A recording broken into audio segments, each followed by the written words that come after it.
Bienvenidos, esto es Entrevista Verdadera, el programa que hacemos en la noche, todas las noches aquí en la red. Vamos a hablar de...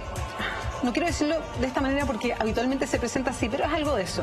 Tiene que ver con ese otro lado de la historia, o a lo mejor enseñar la historia tradicional, pero con esos datos que a uno se le graban en la cabeza. Tenemos este libro, se llama Historia Universal Freak, es el volumen 2, porque ya hay uno anterior. Es de Joaquín Barañao, que curiosamente no es historiador. Nos va a contar algo más de él y vamos a compartir detalles que vienen, los freaks que vienen en el libro. ¿Cómo estás, Joaquín? Muchas gracias por estar con nosotros. Muy bien, gracias por la invitación. Joaquín, ¿cómo es que un ingeniero civil, porque esa es tu carrera, termina dedicándose a la historia? Yo desde muy chico que tengo un radar para los datos freak y tengo una capacidad, diría yo, de recordarlo. A mí se me graban en la memoria. Hay gente que, yo siempre digo que la memoria no es que sea una unidad, un atributo específico, sino que en realidad la memoria depende de qué tipo de memoria estemos hablando. Yo tengo, por ejemplo, muy mala memoria para las caras, pero tengo buena memoria para exactamente ese tipo de información. Entonces, perdona, como para ponerlo de otra manera, tú tienes buena memoria, tienes mala memoria para las caras, pero si hay algo extraño en esa cara, a lo mejor te acuerdas, ¿o no? Eso facilitaría las cosas, claro, sí. O si es que esa persona, por ejemplo, hizo algo que... Entonces ese tipo de cosas también ayudan, pero soy mal fisonomista o soy malo que sí, con los teléfonos, bueno, hoy día que no recuerdo teléfonos, pero era malo con los teléfonos.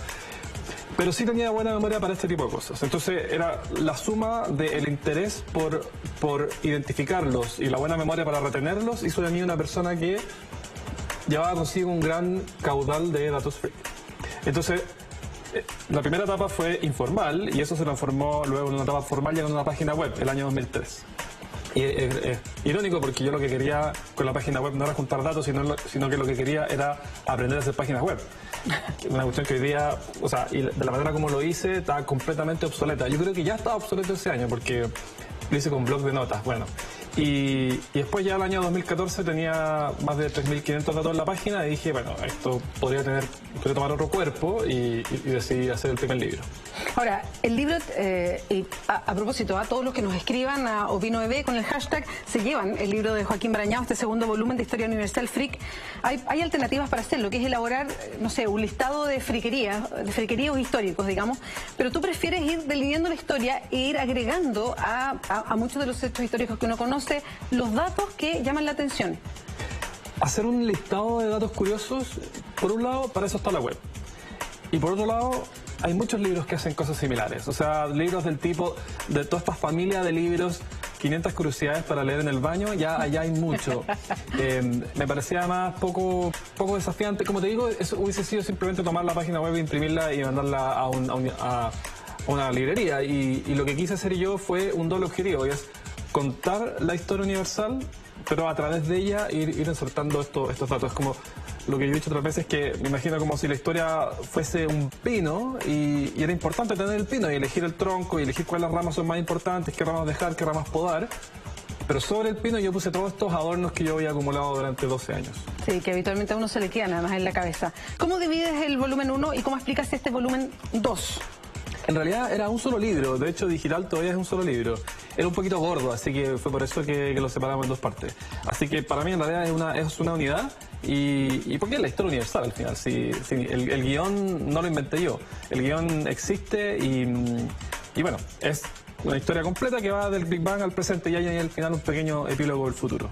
Ahora, es interesante la comparación que haces en el volumen 2 del que estamos hablando, porque tú dices... Todo esto que parte, lo que voy a relatar, digamos, es la historia más moderna, si queremos decirlo.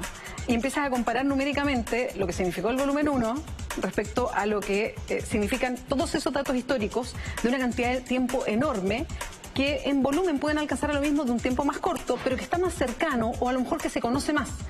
Y claro, en volumen es más o menos parecido, ¿no? Claro.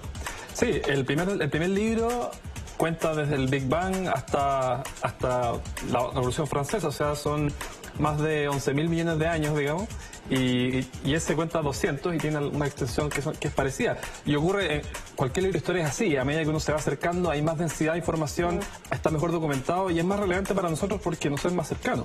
Así que sigue el patrón. Ahora, hay varios datos que partes con Napoleón, por ejemplo, y entregas un dato que a mí me parece bien interesante porque es totalmente distinto a lo que nos enseñan siempre, o a lo mejor lo que a uno le queda grabado, que tiene que ver con el tamaño, la altura de Napoleón. Sí. Y ¿sabes qué? Cuando lo leía, y tú aquí señalas que Napoleón no era tan bajo, de hecho era más alto que la media de los franceses. De la época, claro. ¿Y por qué tenemos todos la idea de que era bajito? Esta errada concepción de que Napoleón era más bajo se origina en un problema de unidades. Lo que pasa es que antes de la Revolución Francesa en el mundo había una gran ensalada de unidades. Bueno, todavía hay una pequeña ensalada porque uno va a Estados Unidos y todavía no han logrado entrar en cordura y usan yardas y pulgadas y cuestiones, pero... a eso te refieres con las unidades, que las unidades de medida. Las unidades, ya, perfecto. Sí. Pero antes de la revolución, porque fueron los revolucionarios franceses los que inventaron el sistema métrico, que dijeron, a ver, ya, ¿cuál es la distancia del Ecuador al polo? Ya, dividámosla en 10 millones, y inventaron el metro. Ya ahora tenemos un metro, hagamos 10 por 10 por 10 de centímetros, lo llenamos de agua y tenemos el kilo. Y uno por uno metro cúbico tenemos volumen, distancia y masa. Bueno, y eso después se instauró gradualmente en el resto del mundo. Pero antes de la revolución, los franceses, como todo el mundo, tenían su propio sistema de unidades. Entonces existían los pies franceses. Y los pies franceses, aunque se llamaban igual que los pies imperiales británicos, eran un poco más grandes. Entonces cuando se cita la estatura de Napoleón en pies franceses, la gente transforma con los pies británicos y dice, pero este era un petaco. Y la verdad es que no era... era bajo para estándares actuales, pero para esa época era un poquito más alto, sí. Sí, a mí lo que me parece curioso es que haya quedado la idea para siempre de una cierta estatura, que además se hace la comparación, como la estatura política o estratégica de Napoleón versus su estatura real. Entonces, es curioso que quede hasta nuestros días ese mito cuando la realidad es distinta, ¿o no? Bueno, además que generalmente los políticos les va mejor cuando son altos. En Estados Unidos hay estadísticas bien detalladas y más del 80% de las elecciones de Estados Unidos gana el candidato más alto. Sí, parece que hay algo ahí que favorece. Sí, me imagino. De hecho, por eso las autoridades se suben a un podio, tiene todo esto de mirar hacia arriba, me imagino, ¿no? Claro. Aunque Andrés Saldía podríamos decir que es la evidencia evidente de que hay excepciones. Sí, claro, aunque él no ha sido presidente. Pero ha ganado varias elecciones como senador. Es verdad. Joaquín, ¿cómo vas seleccionando los datos? Porque tú dices, tengo una cantidad de datos, tú mismo lo dices, partí con una página web, de hecho, que se hizo conocida, tú fuiste juntando datos. ¿Cómo los seleccionas? Cuando dices, a ver, quiero hacer una selección de esto, ¿en qué te fijas?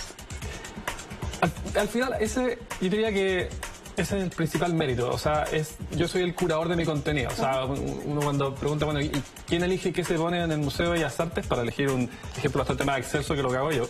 Finalmente tiene que haber alguien, porque uno puede establecer criterios, uno puede dar directrices de más o menos esto es así, esto es así, pero al final del día tiene que haber una persona que diga, este es mi criterio. Y bueno, ese soy yo, y tiene que ver finalmente con el asombro, tiene que ver con qué nivel de asombro puede generar un dato. Y eso es lo que le gana la membresía en la página. Es asombro y es también su naturaleza inesperado, porque hay datos que pueden ser hasta cierto punto asombrosos, pero que uno lo espera que sea así. Entonces, por ejemplo, si yo te digo cuánto pesaba la persona más gorda del mundo, cifra que yo sí manejo. ¿Perdón, cuánto pesaba? 635 kilos fue el máximo. Se llama John Brower Minot. Bueno, y... Perdón, ¿en qué año eso? No sé el año exacto, pero es primera mitad del siglo XX en Estados Unidos. Vale. Y sí, es bien asombroso, pero yo no lo pongo en la página porque la verdad que si uno le dicen, ya, pero ¿cuánto pesaría? Uno se va a imaginar un número estratosférico. Y esto tiene que ser algo que uno diga, esto no debiera haber ocurrido así, sin embargo ocurrió, que te dé un giro de tuerca. Bueno, cuando habla Joaquín de curar, ustedes han escuchado ese término, yo al principio no sabía qué significa curar una exposición, ser el curador, y efectivamente eso, elegir no solamente qué obra se va a poner, por ejemplo, si una exposición de alguien en específico, sino cuál es el orden en que se pone, qué se integra en cada una de las salas, que tenga una cierta fórmula para que las personas entiendan o se guíen o vayan encontrando lógica en lo que van viendo, leyendo, en fin. Joaquín, ¿cuáles son los datos que fueron alimentando? Dale, No, te iba a decir que no es uno curador. A mí también me llama la atención y decía que esto es como el emborrachador de las exposiciones, pensaba yo. Sí, a mí me da la sensación que era como un sellador de algo. Claro, lo mismo que, por ejemplo, yo siempre leía cuando escuchaba el relato del gol de Maradona, el gol del siglo, que hablaban de barrilete cósmico. Yo decía, ¿por qué dicen barrilete? Si es un tipo rápido, grácil, que corre por la cancha, ¿no? Esto no es yo me imaginaba un barril que corría por el espacio. Y es porque en Argentina le dicen barrilete a los volantines. Entonces, de ahí venía. A veces con la palabra te te lleva por mal camino. Bueno, tiene harto que ver con eso, porque barrilete yo también habría pensado, de hecho yo lo asimilaba porque había escuchado el término y pensé que tenía que ver con la forma de Maradona, que es como muy cuadrado, así, en el fondo es ágil y todo lo demás, pero es muy cuadrado y deporte es más bajo. Claro, es lo que mucha gente cree, sí. Estamos conversando con Joaquín Barañao, nos está contando de Historia Universal Freak. Le vamos a preguntar cuáles son estos datos freak que fueron alimentando esta línea histórica para este segundo volumen. Hacemos una pausa en Entrevista Verdadera y ya volvemos.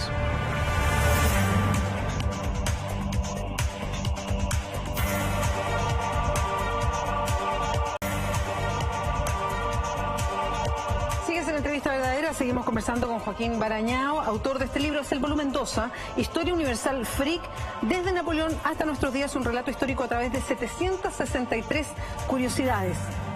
¿Te sabes las 763? Sí, ¿Las tienes en la cabeza? Sí, son 1300 cuando conté los dos, me las sé. Ya, perfecto. No, cuéntanos, Joaquín, ¿cuáles tú destacarías dentro del libro? Porque a propósito de curar una exposición o en la curatoría de un libro, tú vas eligiendo. ¿Cuáles son las que te llaman más la atención? Hablábamos de la estatura de Napoleón. Tienes un dato que a mí me pareció increíble, que es cómo, por qué en algún momento se inventan las latas con comida, o sea, las latas de conserva que todavía se ocupan, todavía es un recurso importante que está en la despensa, yo creo que de todos nosotros. Ese tipo de datos, por ejemplo, cuéntanos de eso y otros que para ti sean importantes.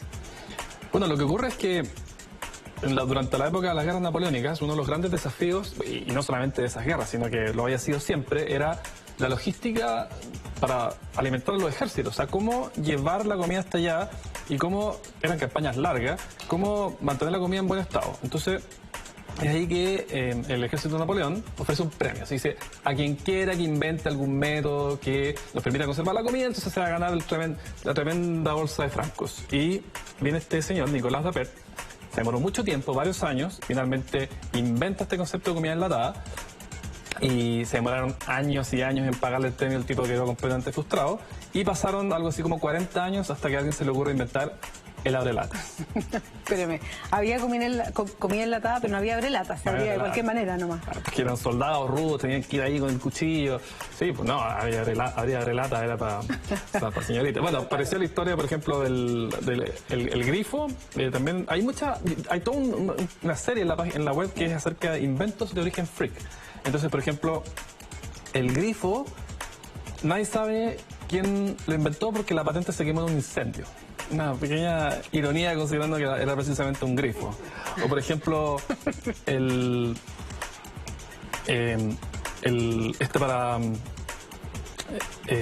bueno, otra invención que era para... ¿Cómo se llama lo que usan los astronautas? El velcro. El velcro, olvidé la palabra, exactamente. El velcro, me acordaba el origen del objeto, pero no me acordaba la palabra. El velcro se origina porque un tipo en Suiza iba de paseo con su perro y el perro volvía siempre con estas pelucitas pegadas en el pelo. Entonces, y siempre pasaba horas y horas limpiando el perro, hacía otro paseo, volvía con...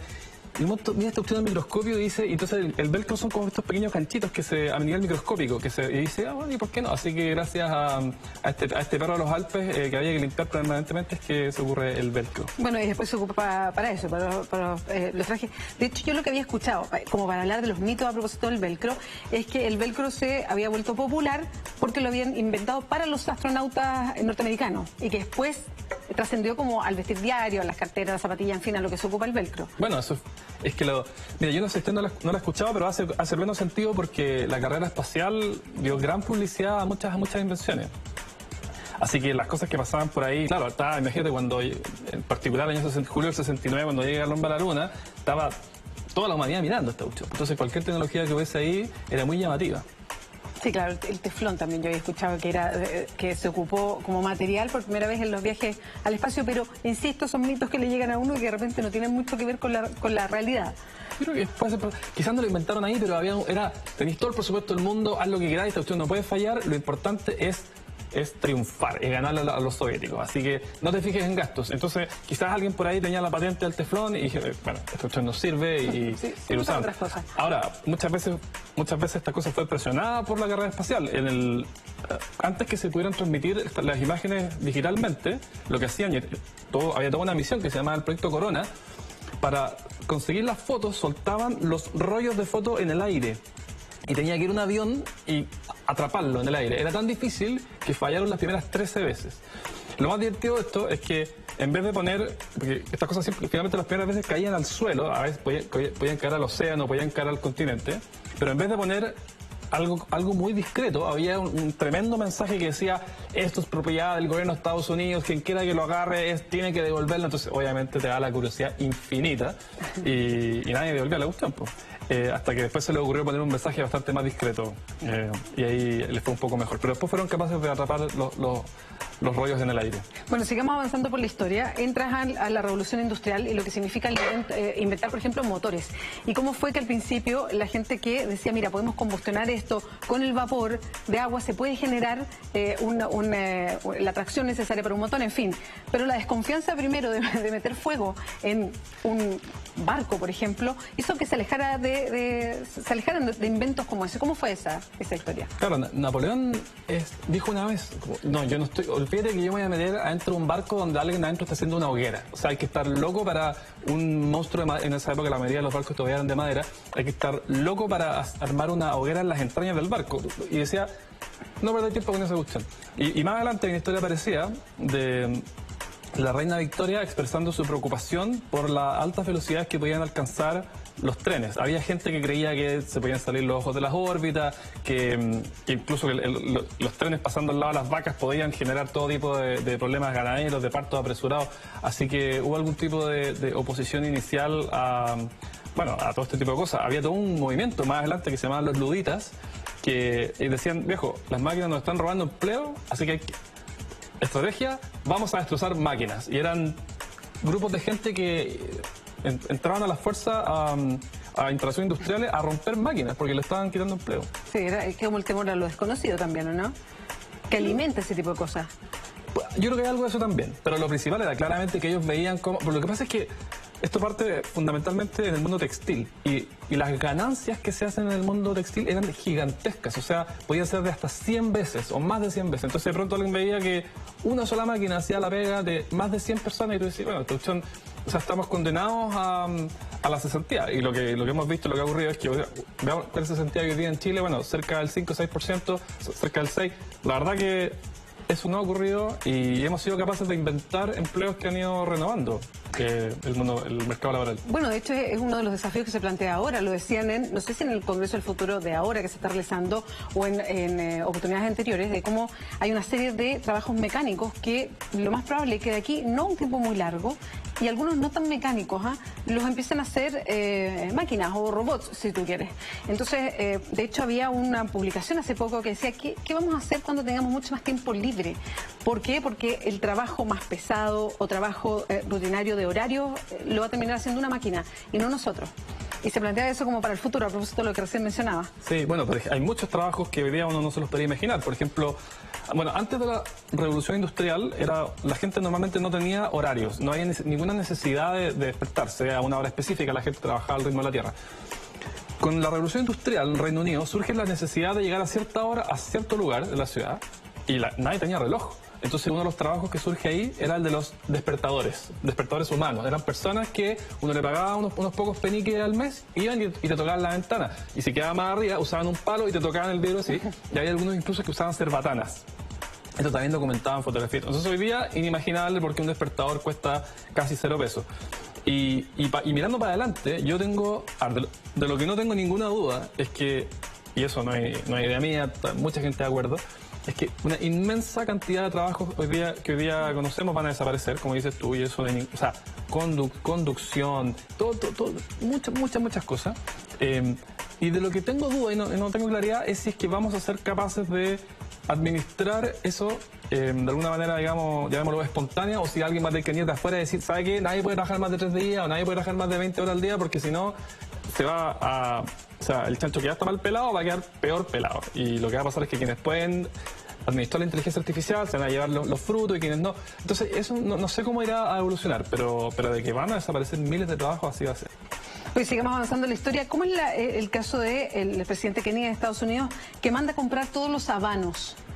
Bueno, una fría noche de, creo que diciembre, no estoy seguro, él le dice a su a su secretario. Le dice, mira, a mí me gustan estos habanos Petit Upmann, así que por favor sale, no sé, era tarde en la noche, le dice, anda a la calle y consígueme todos los que podáis. El tipo dije, bueno, ahora tendrá algún momento de ansiedad, algún tipo de necesidad urgente de fumar habanos Petit Upmann en este momento. Y va a las tiendas que están abiertas ahora, compra todos los que puede y llega de vuelta a la oficina. Mr. President, aquí están sus habanos. Y los ve, mira cuánto hay, saca un papel del escritorio, lo pone arriba, lo firma y era el bloqueo a Cuba. Se aseguró. No iba a bloquear Cuba sin tener habanos antes. Exacto, pero es curioso el dato. Sigamos revisando algunos datos freak. Nokia empezó como un molino, dices tú. Nokia los teléfonos celulares. Nokia era una empresa de celulosa. Y hay muchas historias similares. Por ejemplo, Lamborghini era una fábrica de tractores. Nintendo comenzó fabricando cartas. Y Suzuki comenzó fabricando telares. Así que muchas empresas... Bueno, Shell partió como una empresa que comerciaba conchas de Oriente. Y por eso que el logo es una concha. ¿Sabes qué? Lo leí eso en el libro y como que me hizo mucho sentido porque uno se pregunta por qué se llamara así la empresa. ¿Por qué será una concha el logo? Lo que pasa es que los tipos, ellos estaban instalados en el Mar Caspio y su negocio era completamente diferente. Y ellos, como digo, comerciaban antigüedades, conchas y cosas así. Una cosa muy pequeña. Y bueno, el petróleo comienza a ser algo muy importante y ellos, como estaban instalados en el Mar Caspio y como eran de Países Bajos todo el mundo es trabajador inteligente, entonces dijeron, no, bueno, esta cuestión, parece que el petróleo aquí hay una oportunidad de negocio y se transformó de exportador de conchas a una gran empresa petrolera. Sí. Curioso que no hayan cambiado el nombre, digamos, porque uno hacía referencia al tipo de negocio, pero mantuvieron el nombre. Bueno, claro, sí, hay muchas veces, hay muchos ejemplos, hay muchos casos similares donde el nombre en realidad no se da cuenta que está ligado a algo que es completamente diferente. Bueno, lo que mencionabas recién, no solamente Nokia, el caso de Nokia que era molino, se dedicaban a la celulosa y así Suzuki, en fin. Sí. ¿Qué otros datos, Frick, te llaman más la atención a propósito de la elaboración de este segundo volumen, Joaquín? Hay mucho en ese libro. Ahí yo me di, por ejemplo, un pequeño gusto, que fue hablar de, que normalmente no está en un libro de historia universal, que fue hablar de esta gran metamorfosis que sufren las artes visuales a partir del inicio del impresionismo en la década de 1870 y las siguientes 4 décadas, que pasaron muchas cosas y todo cambió mucho. Y hasta antes de eso, lo que la gente valoraba eran cuadros, bueno, era realismo, era preciosismo técnico, era la belleza, digamos, más, yo diría la belleza más directa, una belleza que un niño de 8 años entiende fácilmente. Pero cuando Manet realiza este amanecer en el puerto, todo cambia. Y dice, bueno, ahora ya no solamente estamos buscando este tipo de belleza, sino que ya esta cosa se fue para cualquier lado. Y la gente ya no sabe mucho qué esperar. Entonces, surge todo tipo de cosas. Entre eso, por ejemplo, un momento que se llama el suprematismo, donde dicen esto es la máxima abstracción posible. Hacen un cuadro que se llama Cuadrado Negro sobre Fondo Blanco. Y ese era el cuadro, uno dice ya, esto es el sumum de la abstracción. Pero no, después de eso vino cuadro blanco sobre fondo blanco.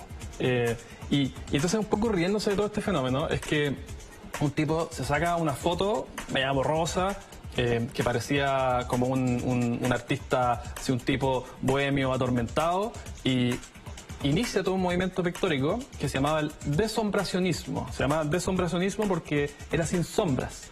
La verdad es que no había sombras porque el tipo no sabía pintar. Y él mismo sabía que él realmente era un desastre en las artes visuales. Hizo una serie de cuadros que uno los puede buscar ahí en internet, todos son realmente horribles. Pero lo interesante de esto es que el tipo, a punta de un buen discurso, es capaz de llegar a los mejores museos del mundo y tiene unas críticas increíbles donde dicen, este tipo, se puso un nombre soviético para que sonara todo más misterioso. Y los críticos decían, no, este tipo es fantástico. Y cuando finalmente él revela todo este montaje que él mismo había armado, los críticos se defendían diciendo, no, lo que pasa es que él no se da cuenta del talento que él tiene. Así que... Joaquín, ¿hay algo de Chile en Historia Universal, Frick? En el capítulo 1 hay... pues cuando se cuenta la formación de la Tierra y las placas tectónicas y cómo eso genera los terremotos, ahí Chile en terremotos es protagonista mundial. Entonces ahí hay varias historias. Está la historia de... Bueno, a Darwin le tocó un terremoto cuando estuvo en Chile y después todo lo que ocurre con el terremoto del 60 es muy impresionante. Hoy día un poquito eclipsado por el 2010, pero la verdad que el terremoto del 60 es muy increíble. Y el terremoto, el Ministerio de Economía se llamaba Ministerio de Economía y Reconstrucción. Y algo así como 11 días antes del terremoto del 2010 dijeron, bueno, ya, ¿hasta cuándo nos vamos a seguir llamando así? Se sacaron el nombre. El entonces presidente electo Piñera le regala a sus ministros un libro con la historia de los terremotos en Chile. Después viene el 27F, que es lo que todos sabemos que pasó. Y aquí viene una gran historia. Para el cambio de mando de ese año, ustedes se acordarán que hubo una gran réplica. Sí, claro. Todos los jefes de Estado... Testigo. Me tocó estar en Valparaíso además y sentir la réplica. Ah, ¿tú estabas allí? Sí, sí, cubriendo justamente el cambio de mando. Entonces los presidentes estábamos No, todos hay unas asustados. fotos famosas cuando varios están mirando el techo. Claro. Que es como esa típica expresión de ¿se irá a caer algo? Claro, las lámparas que hacían así, me imagino. Se movían que no todas, estaba se movían, sí. y entonces ahí es cuando... Algo que todos vimos, pero que quizás yo tuve el medir tiempo de documentarlo, es que pasó como 1 minuto y 20 segundos desde que el mensaje en la televisión decía alarma de tsunami hasta que todos muy alegremente dentro del Congreso cantaban y ese mar que tranquilo te baña, que era más o menos el momento en que estaría llegando el tsunami. Así que así con Chile en el libro, tiene ese tipo de historia asociada a los terremotos. ¿Cómo dialoga un libro como este, Joaquín, Historia Universal Freak, con la historia secreta de Chile, de los volúmenes de Jorge Baradit? Lo pregunto no porque necesariamente sean... antecedentes freak lo que presenta Jorge Baradit, pero sí muestra estos datos de la historia, cosas que sucedieron efectivamente en Chile. Él las noveliza harto, le pone harto de novela, pero cuenta un montón de datos que no conoce, que son súper interesantes y que no conocemos en la historia que nos enseñan habitualmente en los colegios. Es un modelo un poco diferente porque a mí lo que me gusta hacer es que el libro sirva además como un libro de historia básica. Evidentemente yo no puedo reemplazar a un libro serio de historia universal, pero sí puede ser un complemento que te refresque y que palenque. Entonces, a mí eso me gusta porque pasa la historia completa y como te decía antes, teoría del pino, y si hay una rama donde no tengo ningún adorno, yo la rama la conservo igual, porque es una rama que es importante estructuralmente para la historia. En cambio que los libros de Jorge son libros que él elige ciertos periodos, ciertos pasajes y los desarrolla. Es que cuento Claro, historias específicas. Y los desarrolla más en profundidad. A mí, por ejemplo, me gustó mucho su historia de la Virgen de Villa Alemana, porque yo había escuchado muy a la pasada y la historia es muy impresionante. Sí, y también me gustó mucho en su volumen 2 el que cuenta de la reacción que tenía Pinochet antes del golpe, cuando él era quizás el más reacio de todos y no quería y hubo que ir a perseguirlo y hay declaraciones que son bien interesantes. Joaquín, ¿has tenido alguna respuesta o reacción por parte de los historiadores? También lo pregunto por el efecto que está provocando el que de repente personas que no son historiadores se dediquen a esto, a mostrar historia, a buscar ciertos datos, haciendo, a lo mejor no directamente, una crítica a cómo hoy día los historiadores de repente dialogan en textos que son más académicos o demasiado académicos, o dialogan entre ellos más que hacia la comunidad. Sí, yo creo que hay, hay que ser justo con los historiadores. Lo que pasa es que yo no hago investigación, yo no he desempolvado ningún documento que no fuera conocido de antes. Entonces, yo en realidad yo me paro a hombros de gigantes, yo me paro sobre el trabajo que son los historiadores los que realmente están expandiendo la frontera del conocimiento. Yo soy una simple persona que toma esa información que ellos han revelado, que ellos han recuperado quizás, y la cuento de otra manera, con este sello, con estos datos free, con estas curiosidades que yo creo que hace que sea quizás un libro atractivo. Pero la pega del historiador es insustituible y si no estuvieran ellos haciendo la pega seria, nadie podría hacer este tipo de cosas que son más livianas. Así que no me han llegado, respondiendo más a tu pregunta, no me han llegado críticas de historiadores. Hay sí algunas diferencias con la historia secreta de Chile porque hay un tratamiento que es un poco distinto. Yo leí la crítica que le hacían a Jorge y creo que esto es un poco diferente porque hay otro tratamiento de las fuentes pero bueno, eso ya es una cosa ya más de nicho. Igual estoy esperando y yo soy una amateur en esto, así que si van a llegar los golpes hay que acogerlo, hay que corregir el libro. Yo me acuerdo cuando una vez hicieron un estudio de qué era más preciso, si la Enciclopedia Británica o si Wikipedia. Ahora esto fue el 2005, Wikipedia era mucho más nuevo que ahora. Y entonces al fundador de Wikipedia le encanta decir que cuando a Británica le hicieron llegar los errores, su reacción fue, los vamos a demandar. Cuando a Wikipedia le hicieron llegar sus errores, su reacción fue, lo vamos a corregir. Entonces yo claramente estoy del lado de Wikipedia. Joaquín Barañao, muchas gracias por acompañarnos esta noche. Gracias a ustedes. Y a todos ustedes... nos vamos a comunicar por interno para el tuitero que está comentando y que se lleva Historia Universal Freak, volumen 2 de Joaquín Barañao. Muchas gracias por acompañarnos esta noche. Llega Ignacio Franzani, como siempre, con Mentiras Verdaderas. Que les vaya bien.